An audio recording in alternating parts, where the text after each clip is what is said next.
નમસ્કાર ખેડૂત મિત્રો, અમારી યુટ્યુબ ચેનલ વિજુ ઓફિશિયલ પર તમારું હાર્દિક સ્વાગત છે।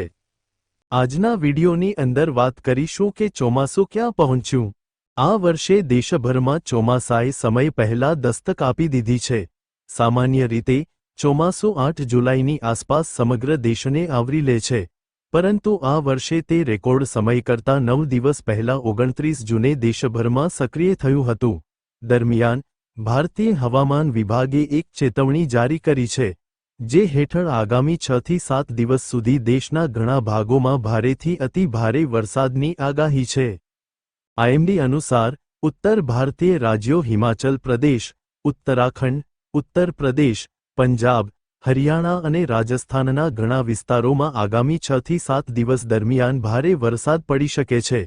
પહાડી રાજ્યોમાં સતત વરસાદને કારણે ભૂસ્ખલન અને પૂર જેવી આફતોનું જોખમ વધી શકે છે। આવી સ્થિતિમાં સ્થાનિક વહીવટીતંત્રને સતર્ક રહેવાની સલાહ આપવામાં આવી છે।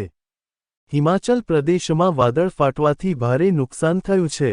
ઉત્તરાખંડ અને હિમાચલ પ્રદેશમાં છેલ્લા કેટલાક વર્ષોમાં ચોમાસા દરમિયાન આફતો જોવા મળી છે, તેથી આ વખતે પણ વહીવટીતંત્રને એલર્ટ મોડ પર રાખવામાં આવ્યું છે। વરસાદની તીવ્રતાને ધ્યાનમાં રાખીને રાજ્ય સરકારો જરૂરી તૈયારીઓમાં વ્યસ્ત છે।